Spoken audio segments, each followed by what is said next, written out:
Hello there. Welcome to this episode of Force Ghost Conversations. This is your host, Anthony King, and this week, alongside my wife, Elise King, we're going to discuss our experience at the Lucasfilm Showcase panel from Star Wars Celebration. Before we get started, I'm inviting you to join the conversation with us. We can be found on Twitter at Force Ghost Pod. You can also follow us on Facebook, Instagram, YouTube, and TikTok just by searching Force Ghost Conversations. We look forward to connecting with you on those platforms. And also, please be sure to subscribe, rate, and review the podcast on your listening site of choice. And without further ado, it is time to gather around the campfire for some Force Ghost conversations.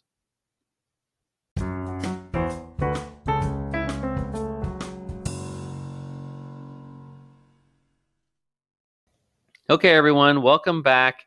And a quick thank you to everyone for all of your support and for following along with us over the weekend at Star Wars Celebration. And thank you for starting our, for I guess, joining along the journey for the start of our Obi-Wan Kenobi coverage. I'm looking forward to bringing all of that to you over the course of the next couple of weeks here. And I hope that you also have enjoyed the start of our 2-week episode, or 2 episode a week series here on Force Ghost Conversations, and we'll be continuing that until we basically run through all the news and updates and everything that has been transpiring at over at the Lucasfilm ranch of the galaxy, as we get closer and closer to other things that are coming out. So hopefully we can get everything done and give it the due diligence that it properly deserves. So let's talk about all the news that came out at Star Wars Celebration this past over the last week here. And in our Cloud City gossip section, I am really going to do my best to cover every single major update from Star Wars Celebration last weekend, and there are many. So please bear with me. This may take a few minutes here. So first, Obi-Wan Kenobi is now available on Disney Plus. Go watch the first 3 episodes now. And be sure to check out our coverage here on Force Ghost Conversations. Our last episode was the first episode or discussion of Obi-Wan Kenobi. Next, we got a trailer for Andor, the upcoming Disney Plus series, and we also learned that the first 2 episodes will be released on August 31st. The first season will be 12 episodes long and will take place roughly 5 years before Rogue One. A second season was also announced at Star Wars Celebration, which will take place over the remaining time frame before Rogue One. Many new High Republic books and comics were announced for the upcoming Phase 2 that will start this upcoming October. There are several new titles, and you can find them all on StarWars.com. We will highlight them more upon closer to their specific release dates. Furthermore, we got a teaser trailer for the video game Star Wars Jedi Survivor, the highly anticipated sequel to Jedi Fallen Order.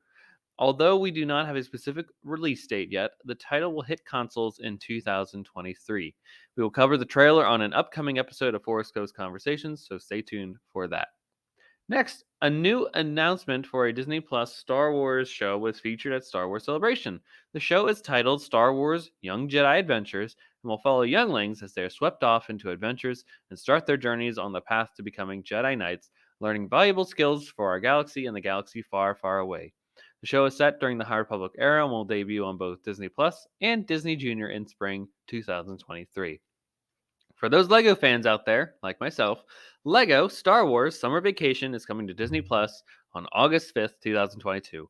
Set after Episode 9, our heroes have just defeated the Emperor and need to get away. For fans, I'm looking forward to this because it's very similar to what they did with the holiday special a few years ago, and most recently the Terrifying Tales set in the October Halloween-ish time. So looking forward to that one too.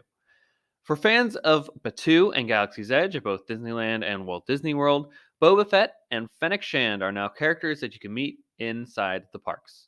They are the first characters that you can meet who are outside of the sequel trilogy era. And guess what, everyone? The Mandalorian and Grogu will also appear in the parks very soon.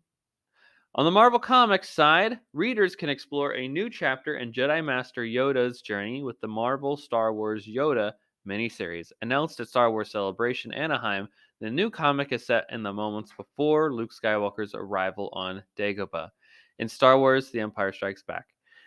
as the Jedi reflects on his life and his regrets. The first issue will come out this fall. Furthermore, a new 6-part anthology series titled Star Wars Tales of the Jedi will head to Disney Plus this coming fall. The 6-part series will feature stories with Ahsoka and Count Dooku, and I am definitely excited for this series. Also, a new trailer for season 2 of Star Wars: The Bad Batch was released at Star Wars Celebration. We will definitely be covering that trailer in more detail, and the show will premiere on Disney Plus on September 28th. Lastly, for Star Wars, for those anime fans out there, a second volume of Star Wars Visions will hit Disney Plus in spring 2023. Definitely looking forward to that. And then finally, a separate from Star Wars, but still in the Lucasfilm family, Willow, the new Disney Plus series featuring the great Warwick Davis, will be released on November 30th. A trailer also dropped at Star Wars Celebration, and we will certainly be covering it in more detail in a future episode, as I absolutely love Willow and that universe. I believe that now covers all of the major news announcements and updates from all of Star Wars Celebration. Now we certainly get into the stuff from the Lucasfilm Showcase panel in a bit more detail after this break here. So we'll be back on the other side, Elise and I, with some more Star Wars goodness for you all. All right, everyone, we are back to Force Ghost Conversations, and I am so thrilled to welcome my partner in crime, not only from Star Wars Celebration, but in life in general, the wonderful Mrs. Force Ghost Conversations herself, my wife, Elise King. Welcome back to Force Ghost Conversations. Hello there. Hello there, indeed. Someone's still feeling the Kenobi hype train. I'm so proud of myself for doing that. Were you thinking about that? No, it came off the cuff. Oh seconds. my gosh. Ugh. Someone's really been in the Star Wars universe over the last couple of weeks, and yes. So you're going to be on a couple episodes here, Force Ghost Conversations coming up here. How does that feel? It's exciting. We experienced so much, and of course, after a vacation, all you want to do is talk about the vacation. So there's just so much to say.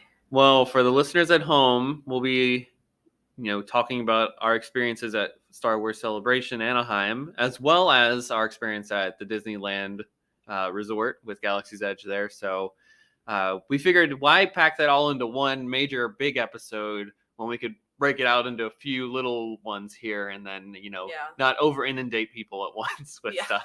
Our unending enthusiasm. Yeah. So really, where we should start is with the first panel at Star Wars Celebration. Basically, overall for the entire convention itself, on that Thursday, you and I were very fortunate to get into the Lucasfilm Showcase panel through the lottery system. Like we not only did we win the lottery for that, but we got the lottery to be in the Celebration stage arena for that, not just one of the live show streams on the side here. We somehow pulled the rabbit out of the bag for this one. First, I wanted to start with your thoughts on that, Elise. What did you think of the lottery system and how that worked out for us? I mean, I'm not going to hate on it because it worked out really well for us. I mean, we only got into one panel, but we got into the Celebration stage.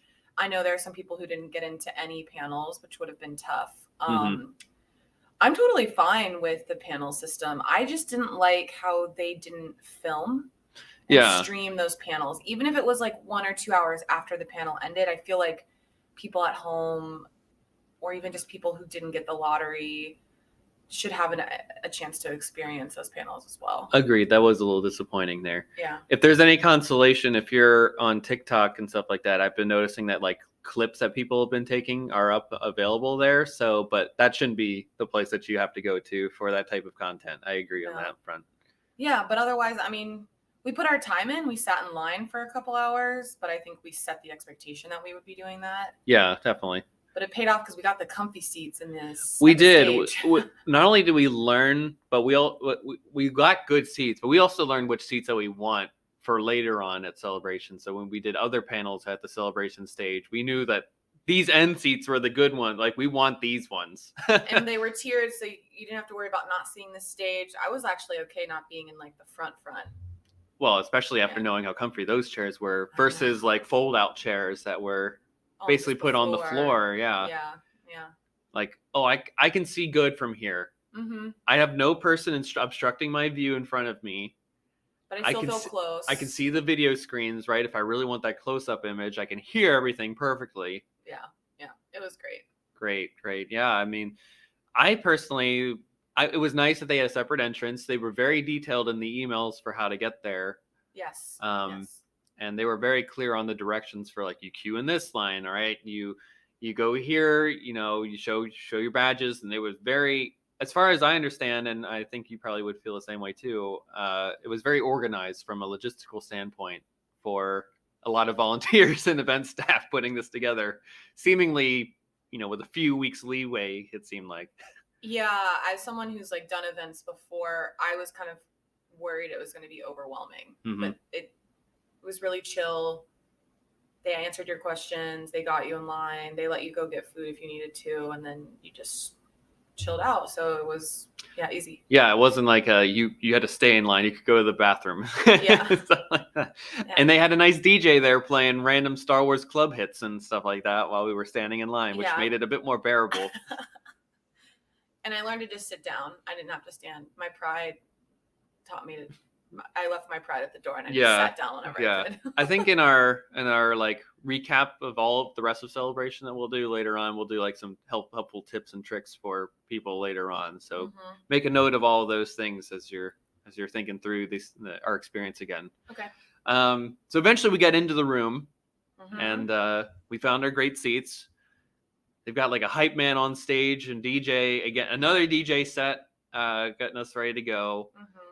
We wait another hour, and then the lights go down, and they start showing this like another hype video, right? Going back to the first Star Wars Celebration in '99 at Denver. Yeah. And basically the theme of that was like, isn't it so great that we're back together again, right? Did you have any lingering thoughts from that before we get into like the big meat of this? No, just that like all of a sudden I realized I wasn't ready. Like I'm not as big a Star Wars fan as you are. Some of the people who like cosplayed and like their lives are Star Wars, but I didn't expect to get emotional. But the lights went down, and then they start talking about what Celebration means to fans, and I was just like, I'm not ready. I know this is going to be emotional, and I'm not ready for it. But then I just got really excited because I just had no idea what we were going to see. Yeah. Well, your ticks on the level of fandom there went a bit more towards the right, towards that level of obsession. Yes. Maybe not full 11, but maybe like if it was a 5, it's maybe like a 7. Yeah. I'm not less of a Star Wars fan. Let's say that. Yes. So if there's anybody at home that's like, I don't know, I'm not the biggest Star Wars fan, I think it's safe to say you become more of a Star Wars fan after this experience and this being around people that are super into it. The energy is, it's magnetic. It really is. Well, talk about magnetic energy. As soon as this video ended, it basically had like a little bit of lights went up, and all we saw was just like this group of people go and get the front of the stage, and we just hear the choral part of Duel of the Fates start to kick in. Oh my gosh, my heart. I was like, we're starting like this? We're starting with an a cappella version of Duel of the Fates that's reverberating through my bones? Talk about things that, like, when I did like my episode earlier on where I was like, oh, here are some panels that I could expect, or like, when they eventually came out, like, okay, Lucasfilm Showcase panel, they'll probably talk about like the films and stuff like that. But never in a million years did I expect that we get to hear that part of Duel of the Fates.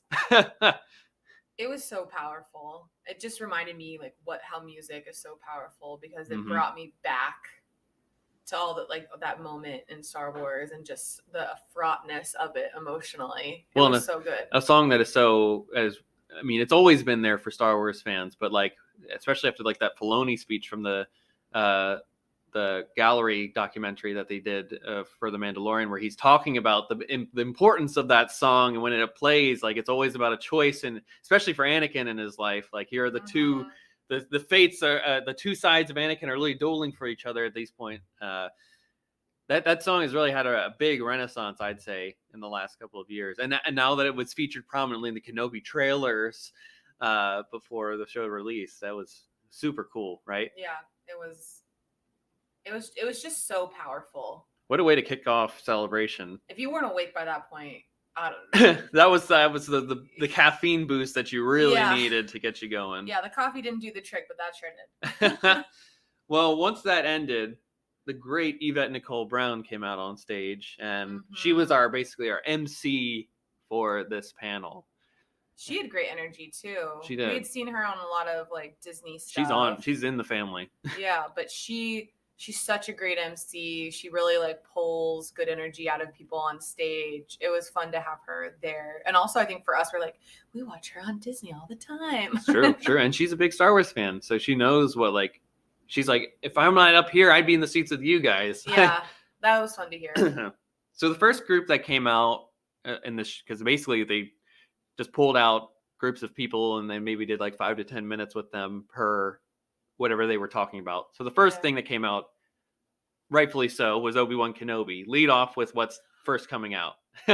Yes. And we got the whole gang back together. We got Hayden and Ewan back on stage. Yeah, I think you kind of missed the mark because you didn't talk about that moment where after Duel of the Fates is being sung, all of a sudden 2 people walk out on Oh my stage. gosh, you're right. I too forgot about that. Yeah, and Duel of Fates is ending, and as it's ending, 2 people are walking out on stage, and I hear you like, I just feel you smack my arm and go, is it? It's you, and then the whole crowd, like the wave rises to its feet. Everyone got up as Obi-Wan Kenobi and Anakin Skywalker walk out on stage together, and then you just hear, "We're back." Well, Anakin said that. Oh, Hayden said that, and then you could tell Ewan was going to the mic. Yeah. And I just I started, tapping your shoulder. I was like, he's gonna do it. He's gonna say it. He's gonna say it. He's gonna say it. And of course, hello there. The whole stadium erupted. It was so fun, and this is when it got emotional for me the first time because I had kind of forgotten how impactful Anakin Skywalker was when I was like 13 because I watched the prequels when I was like starting puberty, right? Yeah. And he was the most beautiful sad boy I'd ever seen in my life. Before they were cool. Before sad boys were cool, he was a beautiful sad boy, and I didn't know that he turned into Darth Vader when I watched the prequels. And so as I saw Revenge of the Sith and like him killing children and then him becoming disfigured and not having limbs, like my whole world was so sad for like days because I could not process that this beautiful sad boy was Darth Vader. Yep. And to see that beautiful sad boy walk out on stage again, my 13-year-old self was like, oh my God. It was great. It was wild. It was great. There's a little bit of something for everybody for this particular group too. And of course they brought out Moses Ingram, who plays Reva on the show, Deborah Chow, Rupert Friend, who plays the Grand Inquisitor. And of course they were a little coy about talking too much about the show because it was literally going to premiere at 12 p.m. that night on Disney Plus, West Coast time, of course. So we were like, what are they going to possibly, are they going to show us like a clip or a new teaser episode? I've heard speculation that they were going to even show the first episode, but boy, did Ewan have a quick announcement for us there on that one. Elise, what did we get from this experience? Oh my gosh. He was like, hey, we're actually not going to show you a clip. Oh, and we're actually not going to show you an episode. And you can hear the whole crowd is like, they're not going to do us dirty, are they? Like, we have faith. And then she goes, we're going to ask you to come back tonight and watch both episodes with us at the red carpet premiere of Obi-Wan Kenobi. And the whole stadium was like, oh, I'm so grateful. Like just sobbing, screaming, crying. And so that was awesome. And it just made us feel so special. We were like, what did we do to deserve this? We just won a lottery. We didn't, we really got the golden ticket from Willy Wonka. And it was really nice because even though they didn't talk too much about the panel, or the panel didn't talk too much about the show, it was great seeing Rupert and Moses like be at a celebration for the first time. And like you could say they could like feel the energy being sent their way. And it was, you could see them getting overwhelmed. And that was fun because I was like, I want them to feel all that love. Definitely. And retrospectively, like in light of it, I hope Moses especially can hold on Sure. to all the love that was thrown her way in that room. Absolutely. Absolutely. And that felt like a constant theme throughout this panel was people that had probably not been around a full arena's worth of fans. Just screaming love. Yeah. I mean, we heard grown men crying like, I love you, Ian McGregor, I love you. Like, and him and his accent. Love you too. Just like the emotion was palpable because you've watched panels at home like, all the time, and it didn't really hit me, but the emotion there was so real that it made you like fall in love with the moment, even if you're not the biggest fan. Totally. Well, great. So we'll talk about that premiere experience a little later in this episode. That'll like kind of cap off this panel because that's all the goodies we got from it. Yeah. The next group they brought out was for the new TV series Andor, where they brought out Diego Luna and Tony Gilroy, some of the other cast and crew behind this, and we got a trailer reveal. And it was fun to see Diego Luna because he was so excited. He was also one of those people that was like, "Oh my gosh, I'm in a crowd full of people again. This is great. I love this energy." He was just so stoked. He was like, "I can't even remember the questions you asked me because I'm just living in this moment here." Yeah, he was really cute. I liked seeing that. Well, I'm going to talk about the trailer in full depth and detail, but do you have any lingering moments that stood out to you? Anything that stays that lingers in your mind? Just that I'll quote Force Center, the podcast, when we heard them talk, and they said it's going to be exciting to see a revolution from the highest of highs, like in the Senate, to the lowest of lows of like the people on the streets. Like, I love luxury and wealth and like seeing the politics of that world. So I'm excited to see more of the Senate and what that looks like, because the Senate didn't go away at Revenge of the Sith. Right. So I'm excited to see all that. But it was just a beautiful trailer in general. 100%. The like, they keep saying drums, but it was like an anvil. It's like an anvil. Yeah, it was like a hammer on an anvil, and it was so powerful. I mean, again, like, I felt like they were just like continually winding the audience up to feel more and more and more, and that the drumming in the background of that trailer like really hit home. Exactly. Home. Whoa now. Who let you on this show? I've been around dads for too long. The jokes are. It's true. It's true. When you're on Disney, it just like you ascend to a new level. But yeah, that I won't say too much because I know you're gonna dig into it. Yeah. I mean, we got so much here. Literally, all this would have just been the Andor panel alone could have been a great episode, whole panel at this thing, right? So hopefully one day, I mean, hopefully at next celebration they get their full due, because we got the announcement that the first season is coming out with 2 episodes on August 31st here on Disney Plus, and then the 12 episode season. And while the first season's coming out, they're going to be filming season 2, so the first season will take place roughly 5 years before the events of Rogue One. And then the second season will be another 12 episodes, basically doing the last 4 years leading up to Cassian entering Yavin 4 at Rogue One. Yeah. I think they will, because they did so much for The Mandalorian. Yeah. But you can do so much more when you're not trying to hide everything. I also think it's sometimes good when they say less before something's released, because then people don't have as much room to speculate. Yeah. Although that will always be there. As long as you're doing it responsibly. That's our motto here. But yeah, I think they'll do a lot of justice to it probably next year in London. Yes, of course. So after that, our one of our favorite duos in all of Star Wars, John and Dave, came out on stage. I just remember, how can we forget? Kathleen Kennedy was out there on stage basically the entire time. The wonderful creative executive at Lucasfilm. All the behind the scenes documentaries. It was like, how can I forget sweet Kathy's up there? But yeah, she basically walks out with a cowboy hat on. She's like, I bet you can wonder who we're gonna ask out next. Oh, we got so excited. I was like, he's coming. And boy, did they come out on stage. And those guys are literal rock stars. They know how to craft like a celebration. Like, it's not their first rodeo at Celebration, of course, but they know how to like earn a room. they also just have great energy between them. Like, I can tell why they've been able to build so many successful shows, because like they had like a good cop, bad cop vibe going on with like Filoni being like, "Don't tell them anything," and Favreau's like, "I'll tell you anything I want."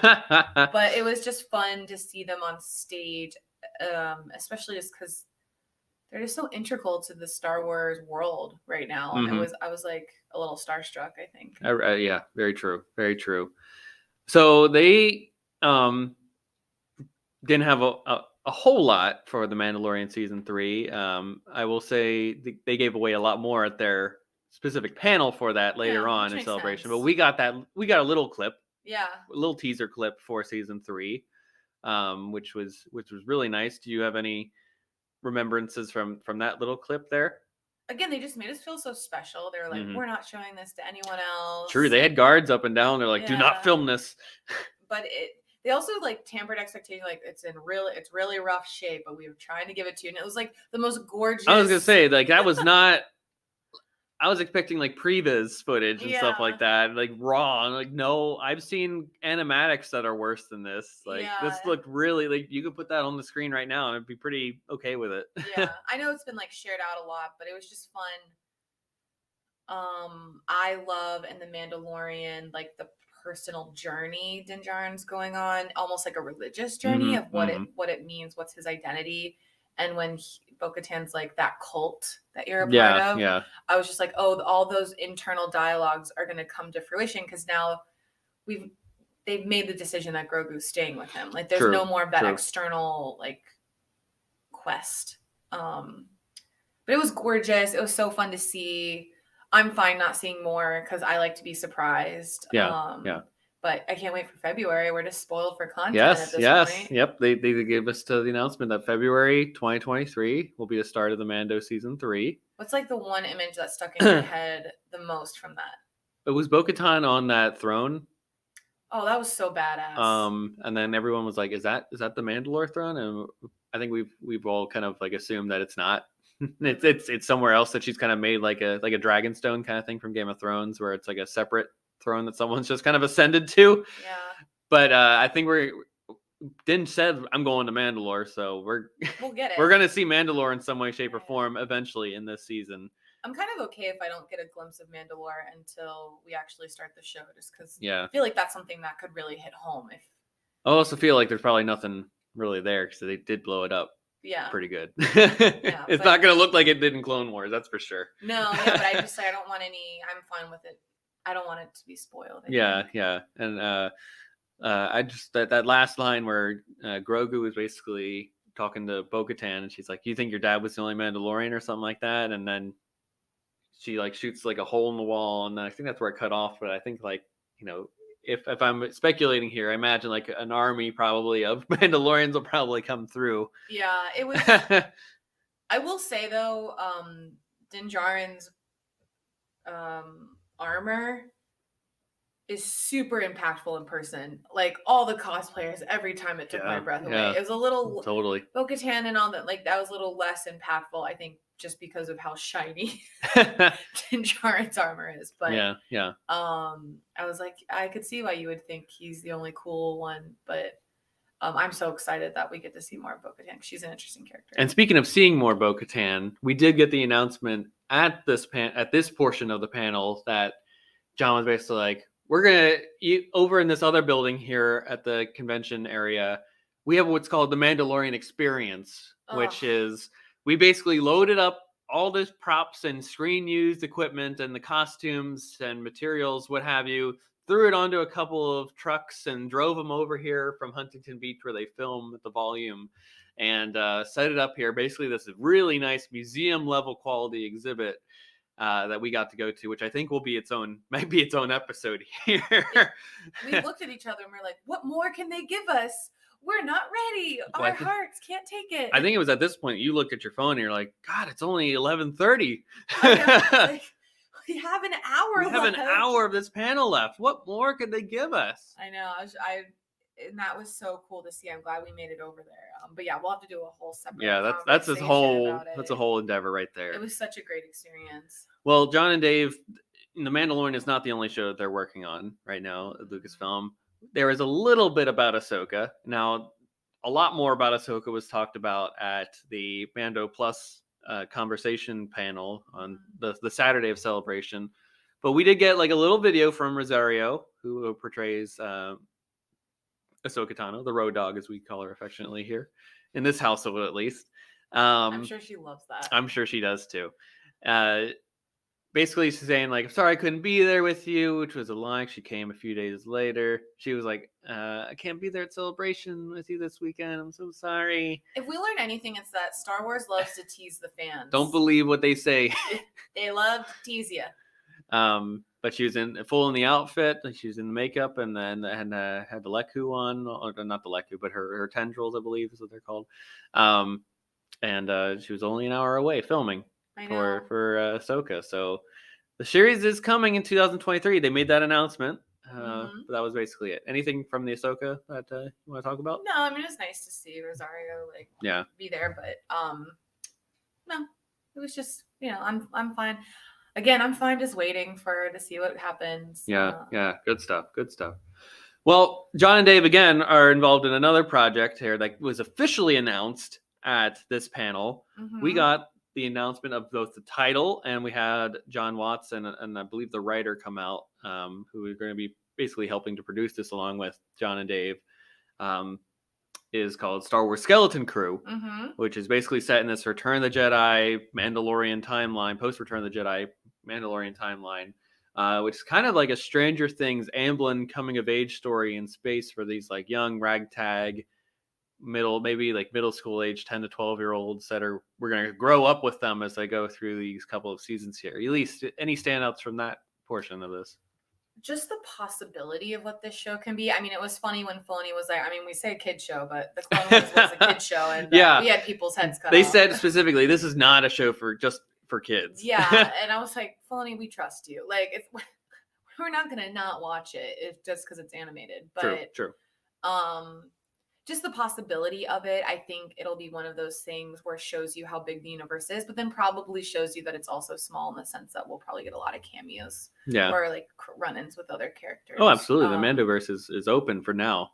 So yeah, I'm just excited, to see more and more of the Mandoverse because it's such a gray area, right? And like slowly Filoni and Favreau are like making the gray shapes become more like concrete and complex, and but you and I love looking at really complex thematic things through the eyes of children because it doesn't lose its complexity, it just takes on a different tone. So yeah, I'm just excited because I have full faith in that. Oh, totally duo. and when they say great things like, we're taking influence from those Amblin coming of age 80s films. So basically that means like E.T., Goonies, Stand By Me. They were literally like name dropping these things here. And I know you and I have good fun,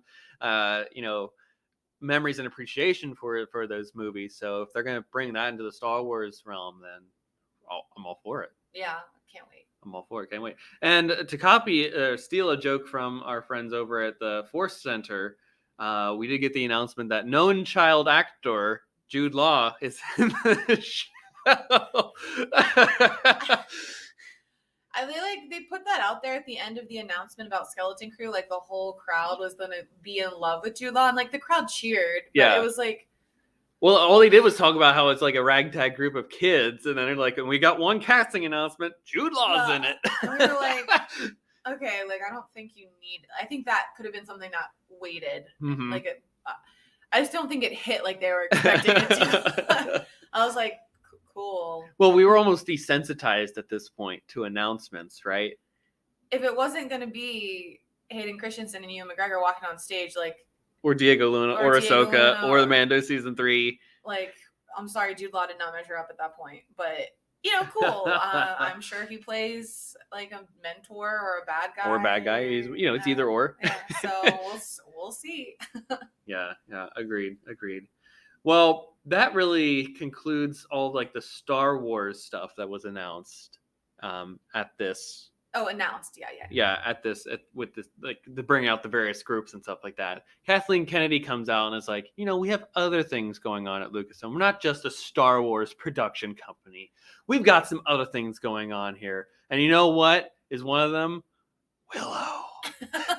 And boy, did I lose it. I ascended to the 5th plane. Yeah, you went to another level with that announcement. I said, Willow!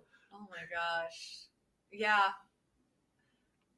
I think you freaked out for Willow as Willow. I freaked out when Warwick Davis came on stage. I was like, well, so first they brought out Ron Howard, who directed the original Willow film in 1988.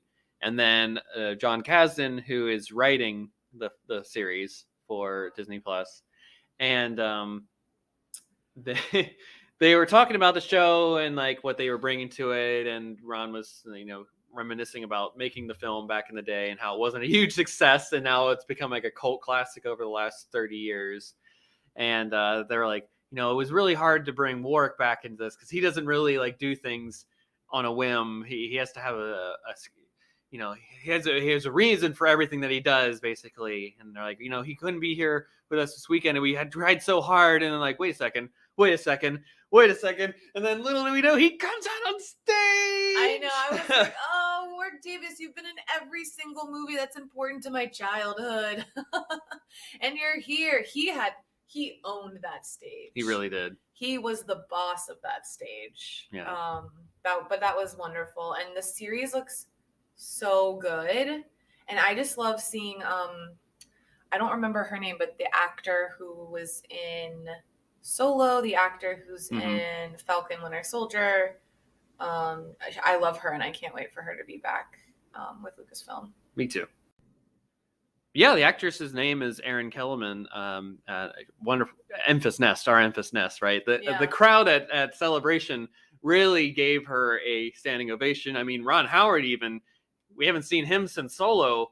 And a lot of people were chanting to make Solo 2. Oh, that was a chant for like a good 30 seconds. Yeah. I was like... And he was like, thank you.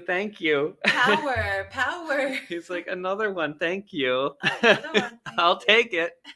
But yeah, we got the trailer for this series. We got a couple, we learned about Matt Mardigan's and daughter and Sorcha's daughter that's going to be in the series. Sorcha's back in the series. And we got a trailer heavily focused on Willow Upgood. So he's going to be front and center in this series. The grizzled veteran. The grizzled vet. He still had that good Upgood heart in him. And the visuals were astounding. I was very pleased with how that trailer looked. I had so much satisfaction watching it because as someone who's read fantasy books my whole life and TV shows didn't touch it because it was either not cool enough to do or it was hard to do. And now the tech's there, and also people just have an appetite for it finally. Yeah. Or at least the studios are listening to people who have an appetite for it. I was just like, another fantasy show for the win. Yeah. It definitely is a golden age for your fantasies. it better only grow for the next 20 years. I'm due 3 decades worth of good fantasy content. Literally. So that was really great that Willow got its day in the sun. Yeah. And we'll definitely be covering all that stuff here on Force Ghost Conversations. Even though it's not technically Star Wars, there's a lot of thematic elements that cross over, and it is a Lucasfilm property. So I'm gonna do it. Your podcast. It's my podcast. I'm gonna do what I want. That's right. It's my podcast. Gonna do what I want to. The first episode will release on November 30th, which is wild because if you're looking at like what's coming up here for Disney Plus, I mean, it's the streaming service to get if you're. Well, we were talking about a couple months ago. Disney's so smart. They're like putting out shows consecutively just so you can never lose the month. They never lose the monthly membership. But now they have so much content. Now they're overlapping. They have to overlap because there's not enough time for it. Even the Star Wars stuff is overlapping, let alone like Star Wars and Marvel overlapping, which we're going to get after next week with Miss Marvel and Obi-Wan Kenobi. We won't have time, Anthony. We won't have time. Our hobby is watching Disney Plus. Friends will suffer. Sorry, can't. I have things to watch. Sorry. If you want to sit in the chair beside us while we're watching it quietly, by all means, there's a chair open for you. One chair. Yeah. Oh man. I was just thinking, like, wow, just saying, like, once Obi-Wan Kenobi ends, I mean, Andor's just down the pipeline and the end of August, so end of summer. And then Andor will overlap with Bad Batch Season 2 that got announced at the end of September. And then those will overlap for a bit. And then Bad Batch will overlap with Willow for a little bit. And then Willow might overlap with Mando Season 3. And then Ahsoka. And then Ahsoka, Skeleton Crew, who knows what's happening. And that's just the Disney Plus sphere. I mean, they haven't even talked about films at all lately for Star Wars. So who knows what the pipeline is like for that. But I will say that was like a theme through the whole panel. The first panel of Star Wars Celebration was Kathleen Kennedy, Jon Favreau, Dave Filoni, they doubled down on Disney Plus. Yeah. They were like, none of these shows would have been made, none of these stories would have been told if we were kept to movies. Yep. And the only way that this became successful is because of how many people watched it. So they were very, very grateful, but I think they were also saying, like, if you don't like that TV shows and limited series are the future of Star Wars, and you might be disappointed. True. Because they made it sound like they have years of content for it, and that's the majority of storytelling for them. Exactly. Yeah. They did hark on, like, the thank you so much for watching and making our ragtag show popular. Yeah. Well, we've had a whole journey up to this point. Even they could have stopped after Willow, Elise, but again, you looked at your clock and you're like, it's only 12 o'clock. We still have 30 minutes. We still have 30 minutes. What more could they have possibly talked about? And Kathleen Kennedy comes out on stage, or Yvette, I can't remember who exactly at this point. I think it was Kathy. She was like, we have to celebrate a 90th birthday. And I was like, John Williams. And little did we know that she made the announcement that, here comes John Williams on stage here. And he composed and conducted the theme for the Obi-Wan Kenobi series, the main theme that you hear for the character. And as a treat to you all, we want to play it live, not only for the first time play it live, but the first time an audience outside of Lucasfilm is hearing this theme that you're going to hear tonight at the premiere that you got invited to by being in this panel. This was our top moment for both of us. So we see John Williams come out. He's walking with Kathy. He's 90, right? He's still doing great stuff for this. And they escort him over there. And this little, stage just kind of pops up. Like, they unveil this little thing. And little did we know, behind this screen was this full orchestra full of people. I hope I get this right. I believe it was the Pacific Symphony Orchestra. I think so. You would remember better than me. I think that's what it was. Apologies if I was wrong, but I think it's somewhere in that ballpark. John walks over there, and he just, the whole room is like, it was so it was such a high, and then we got so quiet. I know, and it was so funny. Like, he needed help walking over. He's 90, but then all of a sudden he starts, what is it, leading? Conducting, yeah. And all this energy is in his arms and his body, and I was like, are you a different person? He knew when he needed to, he saved his energy. He's like, I'll let Kathy walk me over here, and then I'll get, he knows when to save the tank for what's needed. It was so beautiful. It was like, the theme was beautiful. We had been talking about, are we going to be able to see John Williams perform before he passes away? And then it was just, I teared up. I was in tears. Yeah. I was in tears. I'm not going to lie. It was such a special moment. And they could have played that one song and I would have been fine, but that's not what they did. That's not what happened. Yeah. After the conclusion of the Obi-Wan theme, and we all kind of just caught our breath. He had a microphone up there, and he's like, I'm going to play a little more for you guys. Do you mind? It's not in the Star Wars realm, but I think you'll like it. And I just started hitting you again. I was like, is he going to play indie? Is he going to play indie? Is he going to play indie? And then as soon as he gets up there, he's like, I'm sorry for the copyright here. I'm going to do a little bit of boom, Yeah. It's like, he's doing Indiana Jones. Oh my gosh. I just was in shock. You were freaking out and I was just silent. So I was like, I can't believe this is happening. It was so cool. Because we had heard a live orchestra play some of these pop songs, like pop culture hits before, but not. I mean, it was John Williams. It was literally the man that created this stuff. And you could see everyone in the orchestra was like looking up at him with adoration and respect and love. And he was so good to musicians, like us cheering for them. And oh my gosh, it was crazy. And then you had a heart attack. Well, before we get into the heart attack, I will say, like, typically when we go to orchestra type events, I look at the orchestra, right? I know where to look at when, like, the songs are like, who is it a percussive moment? Should I be looking at them? Is it a flutes? Is it an oboe? Right? My eye did not move from Johnny Williams that entire time. No. I saw him do every single twist, turn, moving his arms and all that stuff. I documented all of that in my brain up here. Yeah. And that's not going anywhere. No. But yes, I did have a heart attack as the indie theme was concluding. Who else would come on stage other than the incredible Harrison Ford? And boy, did the floodgates open up as Harrison Ford comes out on stage, as well as James Mangold, who's directing the upcoming Indiana Jones 5, Untitled, just Indiana Jones at this point, as well as Frank Marshall, longtime producer for all these great films and longtime and also husband of Kathy Kennedy.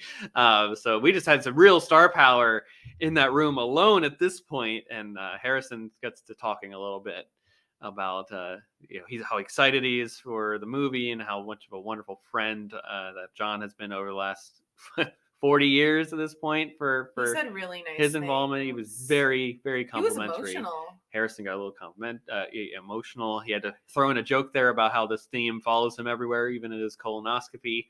Yeah, he was like surprisingly funny. I think because I had heard from you that he really doesn't love the Star Wars universe. Yeah. But with Indiana Jones, he seemed so okay. Yeah. With like talking about it, but he was so generous to John Williams. They had a really nice moment. Totally. And we just sat back in our chairs exhausted because of everything we got.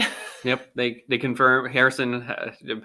Kathy had to like wrangle the release date out of him for. Yeah, Harrison, do you want to share the date of the film? He goes, "Let me see." I think 2023, and she's like, "What is the specific date?" June 30th. It was just the star power in that room, but then they were so generous to us and gave us exactly what we wanted. We left like if that was our 2 hours of celebration, we couldn't do anything else. Yeah, it was worth it just to see John Williams perform. I mean, we paid, I think, what, $250 a ticket for our 4-day passes at Celebration. Literally, that John Williams performance alone, the ticket for that concert would have been $250. Yeah. So we got all that, plus literally everything else that we've already talked about. In this one panel alone, we have 3.75 more days of Star Wars Celebration. We looked at each other and we're like, is this real? Like, could not believe our luck, could not believe how generous they were and sharing certain things. And just the energy that everyone gave back to the fans, I think felt really good. They understood that, we had been waiting a long time, that people spent hard-earned money to be here, and they delivered. And to close out the panel itself, right, John concluded with the Imperial March, which, what a way to go out.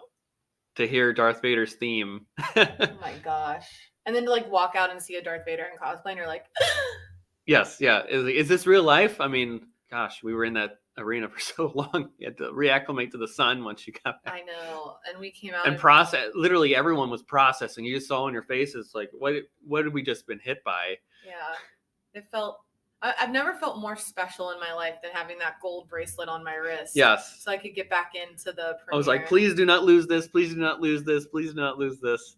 Because that's how they knew if you were able to. They gave us these gold, and we had no idea what these were for. at the beginning of the show. We just assumed that like it was because we were going into the main celebration hall, but they didn't do that for the other panels, of course. So we knew after he said the premiere, and they said, bring back you with your gold wristband and queue in the same area that you did before. We're like, okay. And of course, you and I knew then, like, all right, we know we should get in line about like 5:30-ish. They start at 7, so that we can get our good seats again. We want these seats. And then we had to get in line an hour before that because people started queuing. And then people started queuing. Yeah. We had to brace for the lines. Yeah. Well, we got some drinks, got some food. Yep. We got food. We sat down. We hung out, and that's how we'll conclude this episode here. Elise is talking about our premiere experience with that. We got to literally walk across a red carpet that had some of the Inquisitor costumes on display, Obi-Wan Kenobi's costume at the end. It was literally a red carpet experience. I know. I couldn't believe it. They had said like, oh, the world premiere, come back. But when we saw the red carpet with all of the cool stuff on it, all the like showcasing of costumes and things, I was like, oh no, this is like where celebrities will walk down and get their pictures taken. Like, yeah, and we saw a few. Yeah, we saw Doug Chang getting his picture taken. Yeah, I was like, even though we're not on the red carpet, we're not close to the celebrities, it just felt cool to like be in like that Hollywood moment. Yeah. And they were nice. They gave us like popcorn and soda. Mm-hmm. And then we just relaxed and we slowly saw stars filter in. Yep. We saw the guy who plays Maul, right? Oh, the voice is Maul, Sam Witwer, yeah. Alongside Matthew Wood, another Lucasfilm great. People were freaking out. Yeah. They were like, Maul, and he was good, and he like turned around and blah blah. But then Hayden came and sat down like one section right in front of us, yep. And you were like zooming in to get his picture. Well, you were like, I was like, I think that's O'Shea Jackson Jr., who's a Ice Cube, or not Ice Cube, sorry, 50 Cent. It was Ice Cube. Because Ice Cube was in NWA, right? I don't know. Okay, I think it's Ice Cube. Why am I losing this? It's Ice Cube. Yeah, I know it's Ice Cube. He has yet to premiere. Sorry for spoiler alert, but he has yet to appear in the first 3 episodes, so we don't know who his character is yet in the series. He sat down, so I was like, okay, this is something here. Sam Witwer sat down. Indira Varma, I believe is her name, who is in Game of Thrones, sat down in that same section. Beforehand, you were like, oh, I think they're going to sit with us. And I was like, they're not going to have the celebrities sit with us. Oh, yeah, you were. I was like, no, they'll be in like a back room watching or something. And then they all come in, and then Hayden Christensen walks in to sit down, and the whole... Hayden sat down. Ewan came up and introduced the episode along with Deborah Chow. And then it was like, and then they came and sat down in that area. And then it was like a fishbowl because literally, like for us, it was less awkward because we were just looking at directly ahead where they were, but people like turned around to just stare, and I was like, oh, I kind of feel for celebrities right now. I was like, that's really uncomfortable. Well, what was the neat thing about having that group in front of us, Elise? The best part was that they brought their friends and family. And so when you either saw like a minor character on screen that you wouldn't expect to get cheers, or like at the credit scene where they showcased like design people, you heard their family and friends cheering for them. And I thought that was really special because we always sit there and we talk about like people spend their whole lives like animating this one scene or like special effecting this one scene or getting the costumes just right. And it was great to hear people celebrating more than just like the main 3 characters. And it added something special. At Star Wars Celebration. And then to hear all the fans give so much love and reaction to everything, like all the surprises. It was great. Like everyone would say like a little noise, like an ah, an ooh or something, and then they'd all immediately quiet down so we could hear the dialogue. Were there, from the first 2 episodes, were there any, I've already given a spoiler warning to people, so if you haven't seen the first 2 episodes, stop here. But at least from the experience that we had in this big arena, right? We were so worried that we'd have to watch it on some terrible Wi-Fi back in our hotel room that evening. But with us, we didn't have to worry about that at all.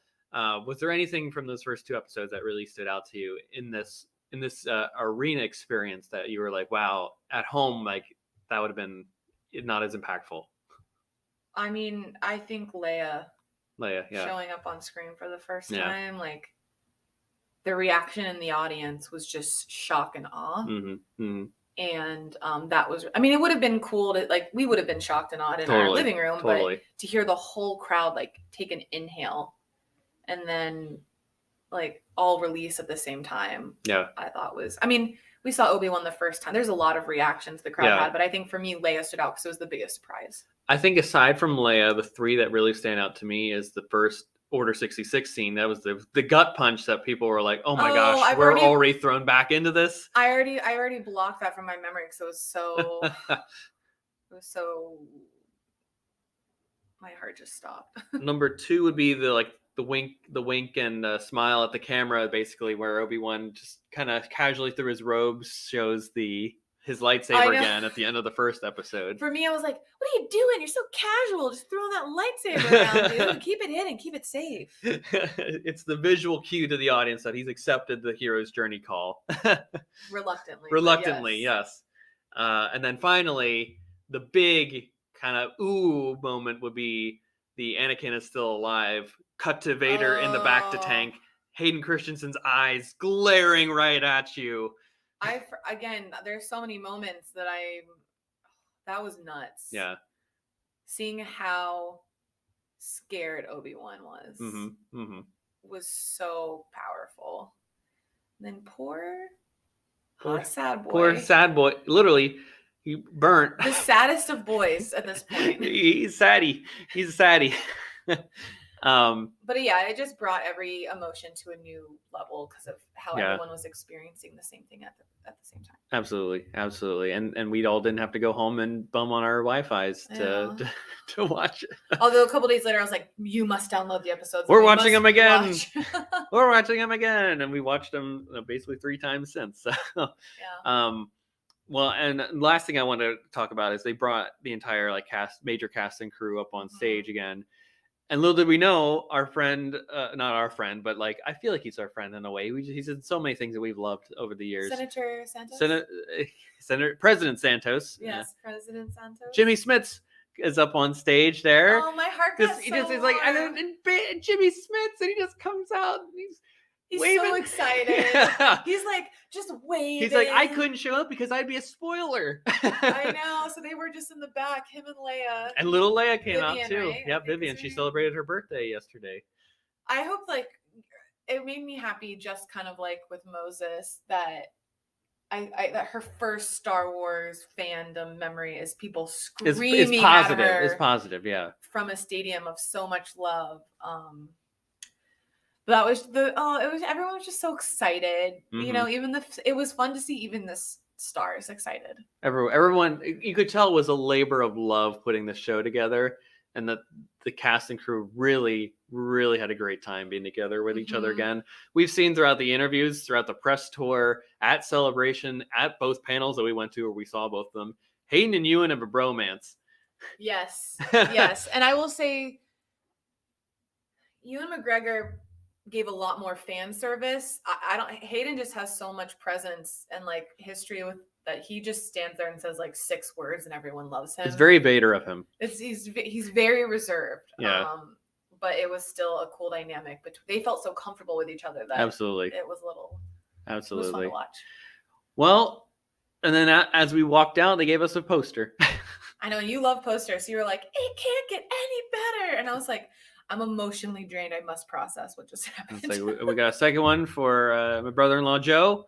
So you got that coming your way. Yeah. But that really concludes everything that we got and experienced for the Lucasfilm Showcase panel. Oh my gosh. So amazing. So amazing. I wish we could have shared it with everyone. I really wish we could. I really wish it was live streamed. That was a little unfair. Yeah. We'll agree with on that one, but you can just re-listen to this detailed to our experience. Hopefully there are more lottery seats next time and more people can be in the room or something like that. Hopefully they live stream it. Frankly, again, that's the biggest criticism I have for the Celebration experience, is that it wasn't live streamed for people at home. And also for me personally too. I want to rewatch this stuff. Yeah, relive the moments. I want to relive it all again. Yes. They had cameras there. They filmed it. They did it. Well, I will say for this panel, they did have like the 5-minute like recap videos they released on Star Wars That's not the YouTube page. same. But again, it's not the full like interviews and all that stuff and the dead air of people like screaming how cool they are and that they love them and all that stuff. But hopefully you enjoy our passion that we had from this. I don't think I'm gonna have Sunday scaries now that I can just think about the excitement we had. I'll say just think about that. you got to hear John Williams conduct an orchestra. You got to hear the Obi-Wan Kenobi theme performed live for the first time. You got to see Harrison Ford walk out on stage to the Indiana Jones theme. How meta does that get? What's an inbox full of emails after all What that? is an inbox? It can wait. It can wait. Just sit and enjoy the moment. But that was really it. So we'll be back with many episodes in the future talking about our other experiences throughout Star Wars Celebration, whether it be the Mandalorian experience, our other days on site at the campus, the Anaheim Convention Center, our time at Galaxy's Edge, and literally concurrently, Kenobi is premiering. Yeah.